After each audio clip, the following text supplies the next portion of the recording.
So meron po pala akong sasabihin sa inyo guys. Sana po wag na wag po kayong magugulat. At napagdesisyonan ko na rin to. Ito na siguro yung tamang oras para po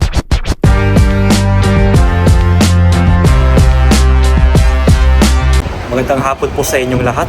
Ayun po, kaka-out ko lang sa trabaho at pauwi na po ako ng bahay. Bale, sumakay na lang ako ng elevator para makatawid tayo sa kabilang daanan. Kasi nga doon medyo matraffic. Kaya mas mabilis dito pag sumakay lang tayo ng elevator. Okay po, dito muna ako sa may park. Papahinga lang muna tayo saglit. Gusto ko lang naman pong magpahangin at magpalamig ng kahit saglit lang po. So meron po pala akong sasabihin sa inyo guys. Sana po wag na wag po kayong magugulat. At napagdesisyonan ko na rin to. Kaya ito na siguro yung mas makakabuti po para sa akin. Ito na siguro yung tamang oras para po makapag-stop na or i-give up ko na itong pagpa-vlog ko dito sa YouTube. Noong taong 2021, dito ako sa Japan nung time na yon, panahon pa ng pandemic. Kaya naisip ko at pumasok din sa isip ko na itry ko rin yung pagpa-vlog. Ginawa ko nga po ito ng mahigit 1 taon din, 1.5 taon. Pero after nun, tumigil din ako kasi feeling ko hindi ako pinalad.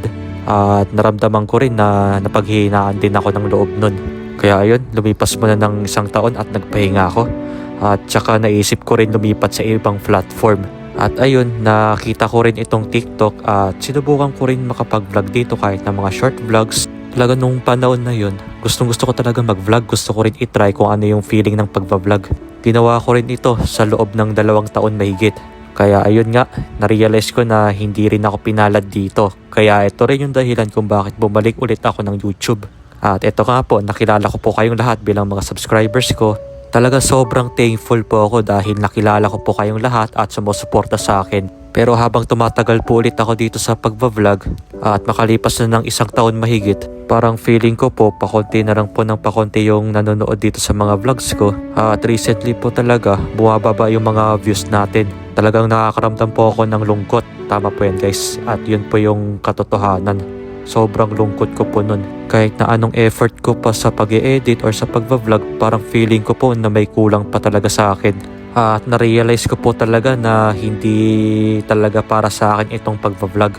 Kaya napag-isip-isip ko na rin po na tumigil na lang muna sa pagbablog. At kung may dadating man na mas better, talagang tatanggapin ko po yun.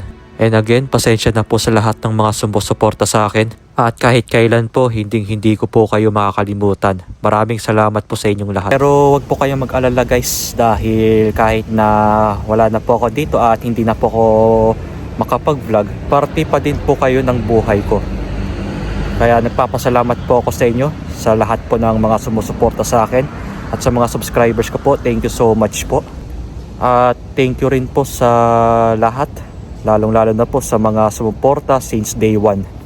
Dahil hanggang ngayon po, andito pa rin po kayo sumusuporta sa akin kahit na ano pong mangyari. Talagang nakakalungkot man po. Pero ito na po yung desisyon ko. At syempre nagpapasalamat din po ako kay Lord. Dahil kahit na ano pong mangyari ay hindi niya ako pinabayaan.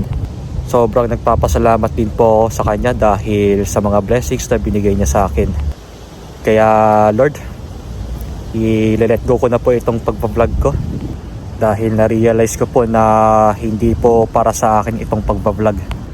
At kayo na rin po bahala sa akin Lord na i-let go ko na itong pagpa-vlog ko. And again, maraming salamat po sa mahigit na 1 taon na pagsasama natin dito sa YouTube. Sana po magkita-kita rin po tayo soon. Ingat po kayo.